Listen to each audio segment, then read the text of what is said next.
We begin with information just into the THV 11 newsroom. An inmate who escaped police custody in downtown Little Rock has been captured.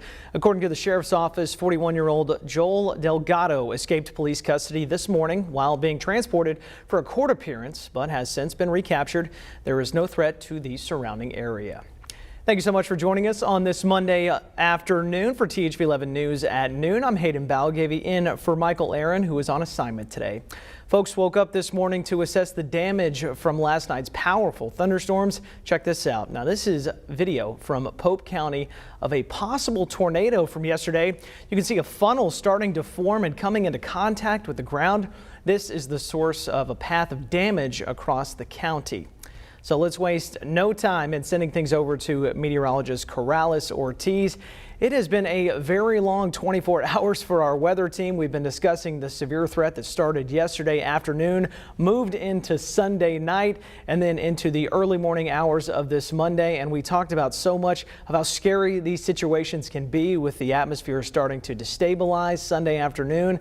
My goodness, you can see exactly how powerful these Arkansas storms can be in March. Corrales, yes. I know you were here. It was a busy time about 24 hours ago for you. Oh, yeah. Since I was in since early afternoon yesterday with Tom, and things started to get going later in the afternoon into the early evening hours, and that kind of continued on and off into the early morning hours earlier today. So I just wanted to go ahead and show you some of the reports that we did see in terms of some of that severe weather that went through since yesterday evening and last night. Not only did we see severe thunderstorm warnings, we also did see a few tornado warnings pop up. It would, like the one we mentioned over in Pope County, was one of the ones that we saw where there was actually observations of an actual tornado there. So of course, the National Weather Service has been sending out crews this morning to survey some of these areas. Including this one right here in Pope County, that they actually had reports of trees down from a confirmed tornado that was near the Rushing Road area there near the town of Dover. And they also had some photos that were circulating on social media over west of Hector. Also had reports of trees down and damage reported at the Martin Township Fire Department there. We've been covering that, and we've had crews there since this morning. There's also not only reports of thunderstorm wind damage in parts of Izard County. It was a possible tornado there. That's something that they need to confirm as well. They actually had people who were injured there. 5 people, and houses also had reported some damage there and other structures within that general area. So yeah, it was quite the busy night. So it will take a couple of days for the crews to really survey the area. We also had activity in portions of southeastern Arkansas as well. But as of right now, we are seeing just a few spotty showers in the area. We should begin to clear out. We're already seeing breaks in the clouds to our north. Temperatures are a lot cooler though. We're still stuck in the 40s as of this afternoon, and in the 30s to our north and west. So in terms of seeing those highs near the 80s like we saw the last few days, not a chance. We'll be in the 50s and near 40 degrees today, and a bit of a breeze with those winds out of the northwest. So yeah, quite the active night the last 24 hours. I'll let you know what else is coming our way, because we have quite the changes in our week weather-wise in the forecast coming up. Corrales, thank you. Remember, you can use the THV 11 app to stay updated during severe weather. You can check live radar and watch our live newscast right in the app. It is free to download in your app store.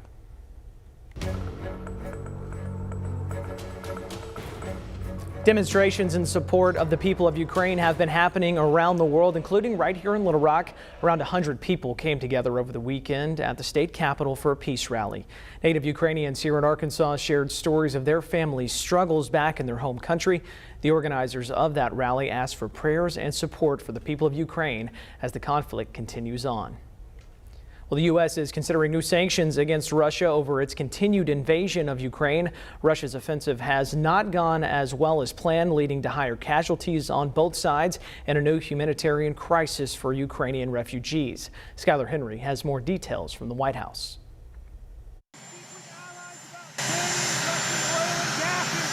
The Biden administration is considering a ban on importing Russian oil into the U.S. I think there's very strong bipartisan support to cut off Russian oil and gas sales to the United States. The White House has been reluctant to do so because it would force already spiking gas prices to skyrocket. This notion that somehow banning Russian oil would raise prices on American consumers is an admission that this guy, that this killer, that this butcher, Vladimir Putin, has leverage over us. Ukrainian President Volodymyr Zelensky released a new video calling on the U.S. and all Western allies to ban Russian oil to ratchet up the economic consequences for their war. President Biden held a private video conference with the leaders of France, Germany, and the UK to talk about the sanctions, as well as the latest situation on the ground in Ukraine. Our message to Moscow, our message to Russia, to President Putin, end the war. End it now. Russia has said it would agree to a safety corridor to allow civilians to escape war-torn areas. But those ceasefire attempts have not held. More strikes have killed and wounded civilians as they try to leave the cities that are being surrounded by Russian forces. More than 1.5 million people have made it out of Ukraine, the largest wave of refugees in Europe since World War II. Skyler Henry, CBS News, the White House.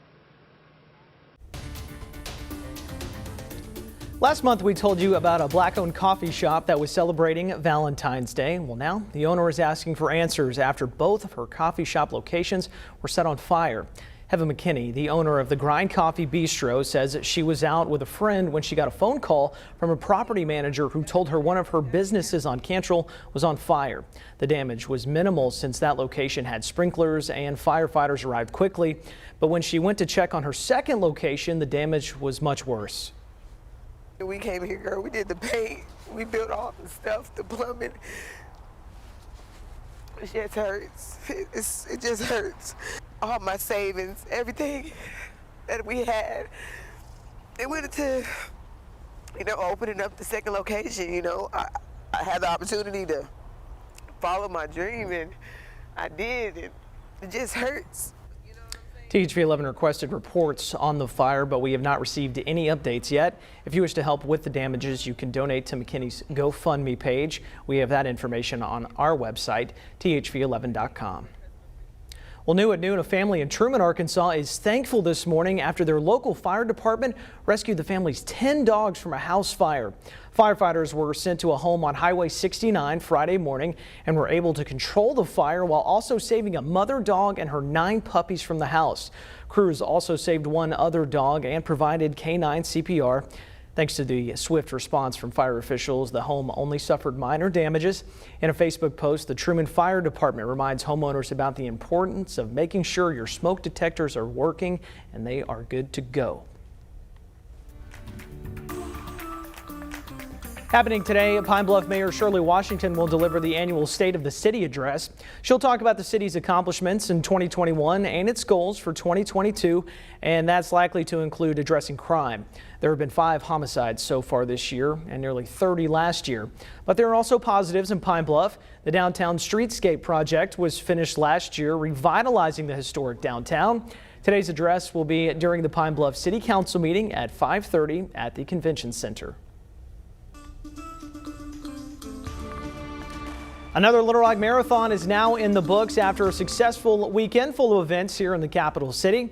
More than 5,000 people from all 50 states and 10 countries took part this year. Elizabeth Dulles from Massachusetts was the top female finisher, but it was Little Rock native Cameron Beckett who was the overall winner with a time of just over 2 hours and 40 minutes. Big congratulations to him. Meanwhile, any marathon is a chance for people to stay fit and have some fun. But for one Arkansas woman, it was a chance to honor someone very close to her. THV 11's Ian Russell shows us how she carried a memory across the finish line. Because we're strong. We say, my family, we're Ranger strong. We've got this. Saturday is a big day for Kathleen Sullivan, and she needs all the support she can get. She's walking with some close friends for a cause close to her, awareness for neurofibromatosis, or NF. It's a genetic disorder that causes tumors to grow on nerves. And there is no cure, limited treatments. And 4 people in my family have NF1. And someday I want a cure. It's a goal she's been working towards for decades with the Children's Tumor Foundation, a group focused on ending NF. While Sullivan is here to support them, they're also supporting her. Well, this is not a day of sadness for us. This is our day of celebrating my dad. James Pops Ranger always had things on his bucket list, some crazy ones too. Skydiving at 70, he did that. And the last thing on his bucket list... I was up in Jonesboro visiting him, and he reached across and he patted my leg and pointed his big old fat finger at me. I said, Katie, I want to walk a marathon with you. And all those people said, You're crazy. But Pops was getting older, so they settled on something easier. This weekend's 5K, a twofold event. Unfortunately, it never got to happen. On October 4th, 2021, my father passed away due to complications of COVID.